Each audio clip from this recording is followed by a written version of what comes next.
What's going on, guys? So as soon as I released part 5 of used cars you should never buy, I got lots of comments immediately saying make a part 6, make more videos in this series. So here I am with part 6 of used cars you should never buy. If you have not seen the first 5 parts or might have missed a part in this series, all the links for those videos will be in the description as well as the pinned comment of this video. Now, before we do get started, I do want to mention the same disclaimer that I've mentioned for every other video in this series, and that is that every car will not have every problem that I mention, and it might have more problems than the ones that I mentioned. For example, if I say that car X has a bad transmission, and you have car X that has a good transmission and you haven't had problems with it, that's good for you. But I'm going to take the word of dozens of owner reviews and reviews from sites like Kelley Blue Book, Edmunds, Consumer Reports. I'm going to trust that because, of course, not every single transmission in that car is going to be bad, but just be wary that there's a good chance that if you buy that car, you might have a problem with the transmission. So with that being said, I want to go ahead and get started. I didn't want to start it on a negative note like that, so please don't think I'm trying to talk down to people or something, because I don't know everything. I'm going to say stuff in this video that might be wrong, so if I do, please correct me down below in the comments. Let's go ahead and get started. First up is the early and mid-2000s VW Beetle. The VW Beetle is one of the most popular and famous cars of the 20th century, but that doesn't stop them from being unreliable. At the turn of the 21st century, the Beetle changed and started to have some serious reliability issues. Along with looking like a half circle on wheels, the Beetle has some severe mechanical problems too. The biggest problem in the early and mid-2000s Beetles is the automatic transmission, which usually slipped or jerked and sometimes ended up failing completely. Because of the transmission problems, the car would often go into limp mode. Secondly, the Beetle has problems with its window regulators, an issue that was a recurring theme in part 5. If you saw that, I'd say a majority of the cars in that video had severe problems with their window regulators breaking or not working. Number 2, the mid-2000s Chrysler 300. I was really hoping we could make it through one part in this series without trashing Chrysler, but I mean, it's just not possible. The 300 had most of its troubles in the engine bay. To name a few of the most common complaints, the engine often stalled or shut off while driving, made loud clacking noises, and more. It also had a defective intake manifold, and engine failure due to oil sludge wasn't uncommon. There were also problems on the interior, and no, it didn't relate to the window regulators. The gear shifter would get stuck in park, which literally meant you couldn't move the car. I've said it before and I'll say it again, avoid Chrysler. Number 3 is the Yugo, and the Yugo has gotten so many suggestions to be on this list, so I finally decided to throw it on here and figure out what exactly is wrong with it. So the Yugo was essentially just a meme on wheels, let's be honest here, guys. It was imported from Yugoslavia to the US in the 80s and 90s and is considered as the worst car ever sold by Doug DeMuro. It was built to be the cheapest car on the market so anyone could buy one. It sounds like a good idea, but cheap economy cars almost never end up good, and I absolutely can't stand them. It had a monstrous 1.1 liter 50 It had a 55 horsepower 1.1 liter 4-cylinder engine, a cheap interior, rough ride, it was small, and it wasn't good looking. If that wasn't enough for you, the car wasn't reliable either. Number 4, the mid-2000s BMW 7 Series. So if you watch Hoovie's Garage on YouTube, you'd know that he bought a 7 Series from this time period and constantly ragged on it and proved its poor reliability. BMW did this one to themselves though, as they were struggling to keep up with the S-Class of the same period. To attempt to attract more customers, BMW introduced a technique called CBS, or condition-based servicing.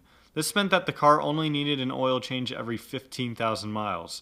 It sounds kinda sketchy, right? As BMW and 7 Series owners soon found out, an engine can't run reliably while only performing oil changes every 15,000 miles. Over time, this mistake caused the engine's oil seals to harden so that they became brittle and would leak, allowing oil where it shouldn't be, in the intake manifold and in some cases, the combustion chamber. Number 5, the early 2010s Kia Optima. From what I've seen, older Kia Optimas have held up fairly well over time for the most part, but newer models beginning in 2010 have a big problem. Owners most often complained of complete engine failure. Engine knock wasn't uncommon, and it also consumed oil. Strange noises came from the steering when turning too. Another odd complaint was that the paint quality was weak and would easily scratch, chip, or mark.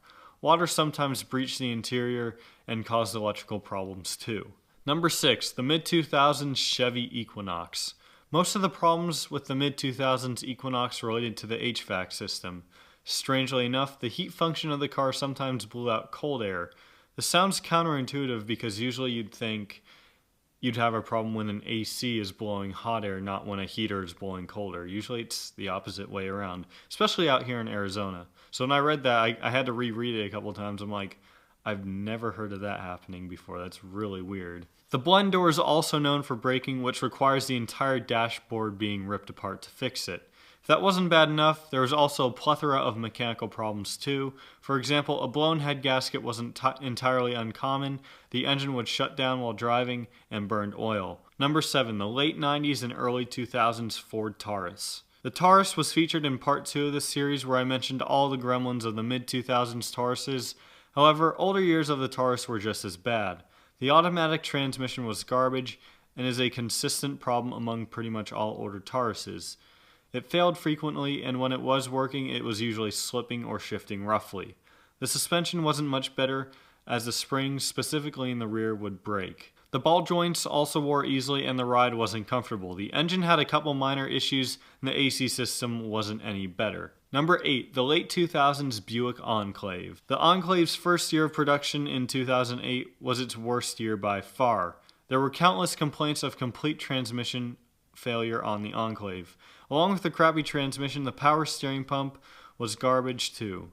It would either completely fail and cause the power steering to go out, or made loud noises when drivers attempted to turn.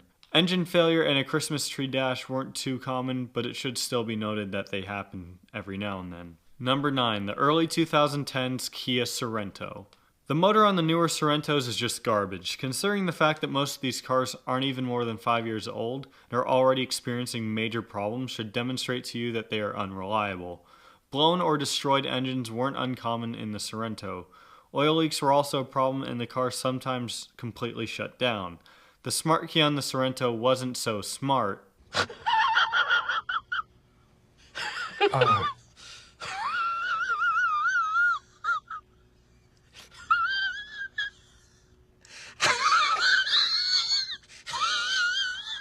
The car wouldn't recognize the key and refused to open. The door handle sometimes fell off and didn't open properly either, which is just weird, and you think that's something that should never break on a car. Number 10. The mid and late 2000s Buick LaCrosse. The LaCrosse was actually pretty solid mechanically, but experienced so many electrical problems you'd expect it to be British. Boom!